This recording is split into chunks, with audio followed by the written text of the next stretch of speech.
இனங்களுக்கிடையே ஒரு பெரிய முரண்பாடு, ஒரு கிராமத்திற்கு ஒரு கிராமத்தவர்கள் செல்ல முடியாத ஒரு நிலை. அந்த நேரங்களிலே சலீம் அவர்களுடன் பேசும்போது மிகவும் கவலையுடன் பேசுவார். நாங்கள் தமிழ் பேசும் மக்கள் ஒன்றாக இருந்தால்தான் எங்களுடைய இருப்பை தக்க வைத்துக் கொள்ளலாம். இல்லாது போனால் கிழக்கு மாகாணம் ஒரு பேரினவாதிகளின் மாகாணமாக மாறிவிடும். எங்களை பிரித்தாலும் தந்திரம் அவர்களுக்கு நிறையவே இருக்கின்றது என்று தன்னுடைய மனக்குமுறலை கூறிக்கொள்வார்.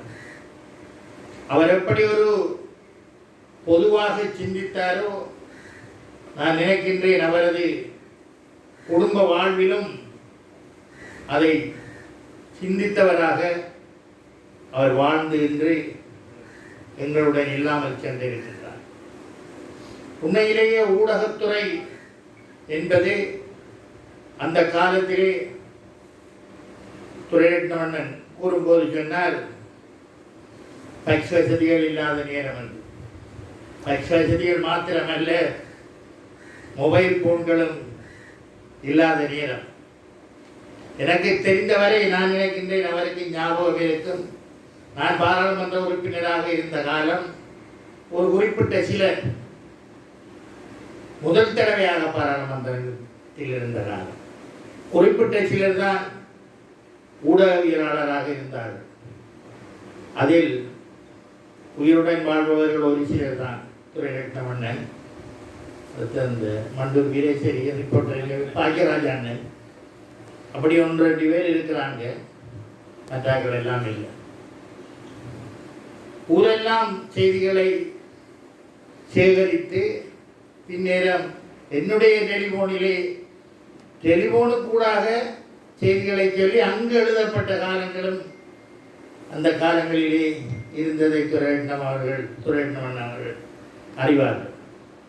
ஆனால் சாணக்கியன் கூறியதை போன்று தற்போது ஒரு மொபைல் போன், ஸ்மார்ட் போன் ஒன்று இருந்தால் எல்லாரும் ஊடகவியலாளர்கள் என்கின்ற கோலத்திலே குறிப்பாக 2009 போராட்டம் மௌனிக்கப்பட்டதற்கு பின்பு மிகவும் ஒரு மோசமான ஒரு நிலைமை வந்திருக்கின்றது.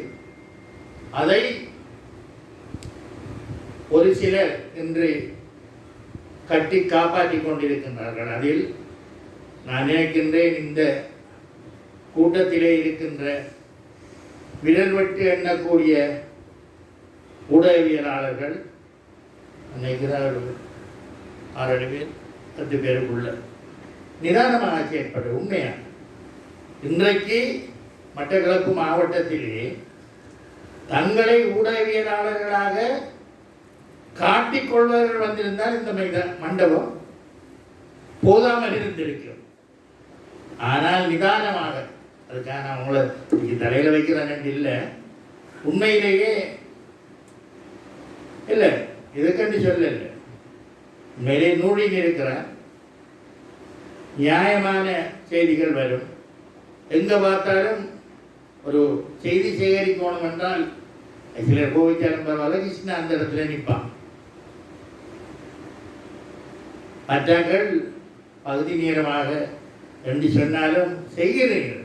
ஆனால் ஊடகத்துறை மிகவும் மோசமான ஒரு நிலைமையில் இப்போ இருக்கின்றது என்பதை நாங்கள் எல்லோரும் உணர்ந்து கொள்ளத்தான் வேண்டும். ஏனென்றால் தம்பி சாணக்கியன் பேசும்போது யாரோ ஒருவருக்கு குத்தி கொண்டு போறார். அவருக்கு விளங்கி இருக்கும் என்று நினைக்கிறேன் இதில் இருக்கிற ஒருவர். ஆனா ஒவ்வொரு அரசியல்வாதிகளும் நான் உட்பட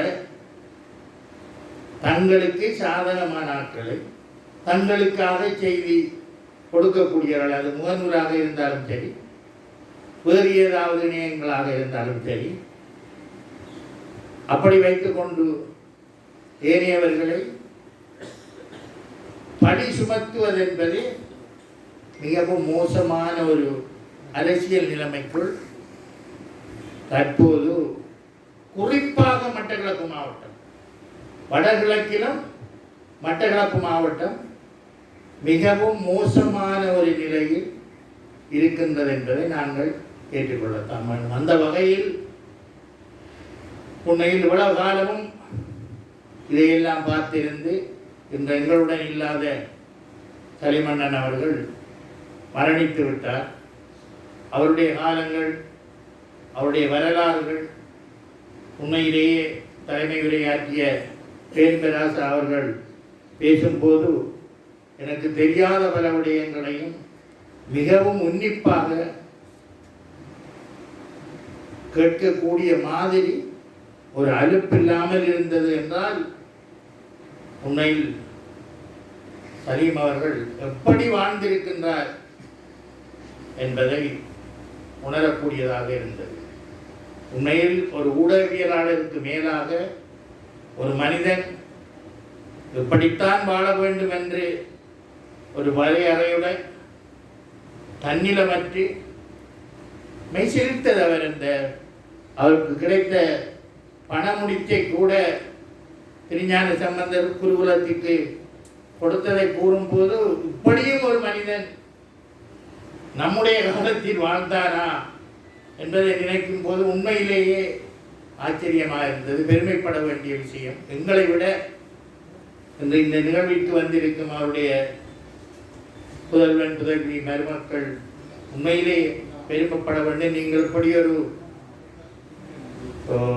அப்பாவை மாமாவை பெற்றதற்காக எங்களை விட நீங்கள் பெருமைப்பட வேண்டும். அந்த வகையில் உண்மையிலே இன்று நாங்கள் சலிமன்னன் அவர்களுக்கு ஒரு நிகழ்வை மட்டக்களப்பிலே நடத்துகின்றோம் என்றால்